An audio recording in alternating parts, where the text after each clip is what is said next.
Saudara, berkat firman Tuhan yang akan saya bagikan terambil dari Yohanes 15 ayat 1-2 ya. Ini terkenal dengan perikop yaitu pokok anggur.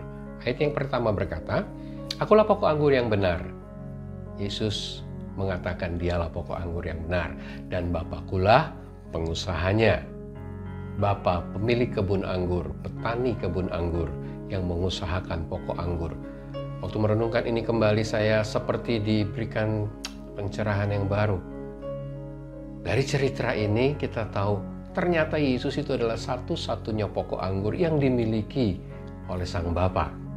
Selanjutnya ayat yang kedua, "Setiap ranting padaku yang tidak berbuah dipotong oleh Bapa.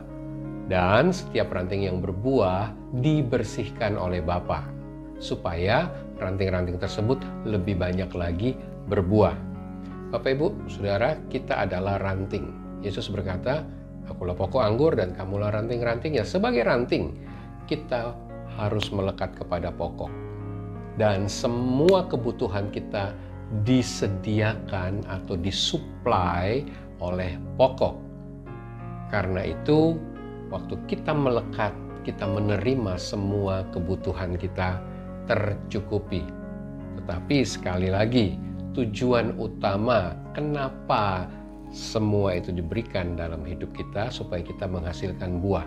Nah, Saudara, pohon anggur itu berbeda dengan pohon belimbing wuluh. Nanti dalam gambarnya Saudara lihat.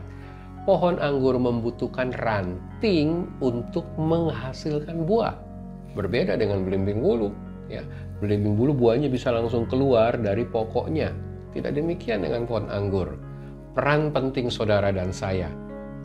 Tuhan membutuhkan kita supaya ada buah yang bisa Ia hasilkan melalui hidup kita.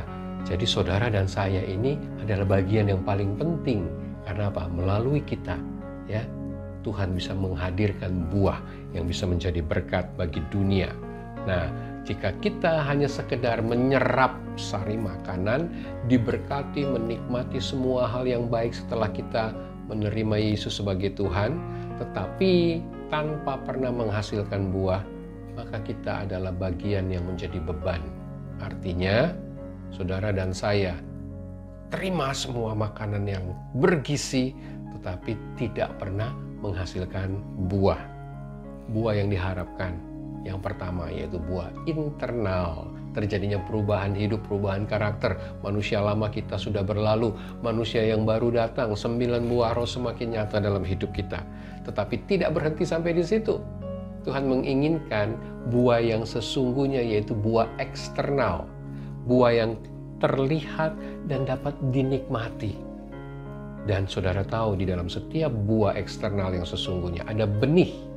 Benih inilah yang akan menjadi proses reproduksi. Waktu dia ditanam, dia menghasilkan pohon yang baru, menghasilkan buah yang baru. Ini yang Tuhan butuhkan dari setiap kita. Nah, untuk itu, supaya kita lebih banyak berbuah, harus ada proses pembersihan atau pruning. Yang tidak berbuah dipotong, tetapi juga pruning itu adalah bagian-bagian yang tidak penting dipotong.